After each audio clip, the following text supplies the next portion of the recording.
یاد رکھ یہ جو آزمائشیں ہوتی ہیں، یہ جو تکلیفیں ہوتی ہیں، یہ جو تھوڑے سے مشکل حالات ہوتے ہیں، حضرت یونس علیہ السلام کی دوستی ہوگی حضرت جبریل امین سے، اور جناب جبریل ملنے آیا۔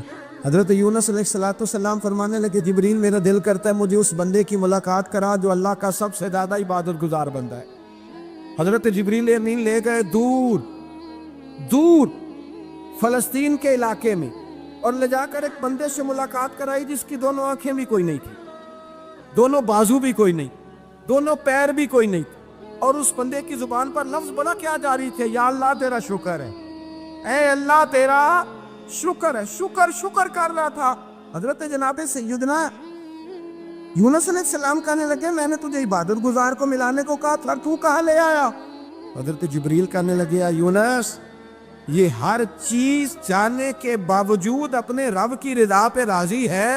اس وقت دنیا میں نبیوں کے بعد جس سے اللہ سب سے زیادہ پیار کر رہا ہے وہ یہی بندہ ہے، یہ اپنے رب کی رضا پہ راضی ہے۔ اے تن میرا کنگی ہووے تے میں زلف سجن دی باواں، تے پوش میرے دی جتی بن جائے تے میں یار دی قدمی آواں، مارو مارو مینو مار مکاؤ کوئی عذر نہ پیش لے آواں، تے جے سونا ہی میرے دکھ وچ راضی، جے سونا ہی میرے دکھ وچ راضی، جے سونا ہی میرے دکھ وچ راضی تے میں سکھ نو چلے گاواں۔ مانا کہ جب اس حال میں راضی ہے تو بس ٹھیک ہو گیا، ٹھیک ہو گیا، وصل اچھا ہے نہ فراق اچھا ہے، بس جس حال میں محبوب رکھے وہی حال اچھا ہے، بس جس حال میں انہوں نے رکھا بات ٹھیک ہو گئی۔ اس میں اب انسان شکوہ کرتے پھرے کہ یہ کس طرح ہے وہ کس طرح، اپنے آپ کو مطمئن رکھا ہے۔ مشکل کے بعد جو آسانی حضرت لقمان حکیم، ان کے نام پر قرآن مجید کی پوری سورت ہے۔ حضرت لقمان حکیم علیہ رحمہ آپ اپنے بیٹے کو نصیحت کر رہے تھے، کہنے لگے بیٹا کوئی مشکل آئے تو گھبرانا نہیں، کوئی مشکل آئے تو کرے بیٹوں کو سمجھ آ جائے کہ مشکل آئے تو، سمجھ آ رہی ہے بات کی، مشکل آئے تو، اور کیا خوبصورت جملے، بیٹے کو بٹھا کے کہتے ہیں بیٹا چھوٹی مشکل آئے گی تو اللہ بڑی مشکلات آسان کر دے گا، سمجھو چھوٹی مشکلات آئیں تو اللہ نے بڑی مشکلیں اس نے آسان کر دی۔ اور آپ کو بتاؤں اصل انسان ہوتا ہی وہ ہے جو مشکلوں میں جینے کا ڈھب سیکھ جاتا ہے، وہ بن جاتا ہے جو کرب کے حالات میں جینے کا سلیقہ سی۔ اپنے بچوں کو یہ سمجھانا ہے، حضرت لقمان بیٹے مشکل آئے تو گھبرانا نہیں، بڑی کو ٹال دیتی ہے، وہ نیکی کا اور آسانی کا پیش خیمہ ہوتی ہے، اللہ اس کے بعد آسانی سمجھا رہے ہیں۔ کچھ دنوں کے بعد کہنے لگے آؤ فلاں اللہ کے نبی کی ملاقات کو چلو، فلاں نبی علیہ السلام سے ملنے چلتے ہیں۔ اس زمانے میں جو نبی تھے ان سے ملنے چلے گئے، بیٹے کو بات یاد تھی، گھوڑے پہ بیٹھے، امام ابن جوزی نے اس کو لکھا ہے، گھوڑے پہ بیٹھے تھے دونوں کے پاس گھوڑے تھے۔ اب رستہ بہت زیادہ تھا، کھانا ساتھ لے لیا، پانی ساتھ لے لیا، رستہ لمبا تھا، صحرا کا علاقہ تھا۔ جب جانے لگے تو اتنی سخت گرمی ہوئی کہ گھوڑے بھی بے ہوش ہونے لگے، اچانک ایسی گرم لو چلی کہ گھوڑے بھی۔ اب دونوں باپ بیٹا جو تھے وہ بڑی جوش میں تھے کہ جانا ہی جانا ہے، گھوڑے سے اتر کر کے پیدل چلنے لگے۔ اب پیدل چلتے چلتے ذرا آگے گئے تو اب گرمی میں جتنا بندہ پیدل چلتا ہے اتنا پیاس بھی زیادہ لگتی ہے، تو پانی پیتے رہے، کھانا کھاتے رہے، کھانا پانی بھی ختم ہو گیا۔ تھوڑا آگے چلے نا، اس قدر تکلیف بڑی کہ حضرت جناب لقمان کے بیٹے کے پیر کے اندر ایک ہڈی پیوست ہو گئی، اتنی بڑی ہڈی تھی وہ اندر ہی چلی گئی، پیر خون کے فوارے گرنے لگے، بیٹا بے ہوش ہوش۔ حضرت لقمان اس کے سرانے بیٹھے تو بیٹا تھا نا، آنکھوں میں آنسو آ گئے۔ بیٹے نے آنکھ کھولی تو کہنے لگا ابا جی آپ تو صبر کرنے والے ہیں، آپ رو رہے ہیں۔ پر میں بیٹے میں کیا کروں، میرے سینے میں جو دل ہے وہ ایک باپ کا دل ہے، تو باپ جو ہوا تیری دکھ پر رونا آیا۔ بڑی مشکل سے دانت کے ساتھ ہڈی نکالی، ہڈی نکلی تو خون بھی چلا۔ صاحب زیادہ کہنے لگا حضور آپ نے تو کہا تھا ہر مشکل کے بعد آسانی ہوتی ہے، اور چھوٹی مشکل دے کے اللہ بڑی سے بچا لیتا ہے، تو ہم تو اچھے کام چلے تھے، مشکل پہ مشکل، مشکل پہ مشکل، یہ کیا ہے؟ حضرت لقمان کہنے لگے بیٹا نہ تو رب کی حکمتوں کو جانتا ہے نہ پوری طرح میں جانتا ہوں، لیکن جو میں نے کہا تھا وہ بات سچی ہے۔ فَإِنَّ مَعَ الْعُسْرِ يُسْرًا إِنَّ مَعَ الْعُسْرِ يُسْرًا، اللہ ہر مشکل کے بعد آسانی عطا فرمائے گا، اور فرمایا میرا ایمان ہے کہ ضرور عطا فرمائے گا۔ یہ بات کہہ رہے تھے کہ سامنے سے دھواں اٹھا، اتنا سخت دھواں اٹھا کہ آپ نے سوچا شاید وہاں آبادی یا وہاں جاتا، وہاں چلنے لگے تو پیچھے سے کسی نے آواز دی ٹھہر جاؤ، رکو، وہی رک گئے۔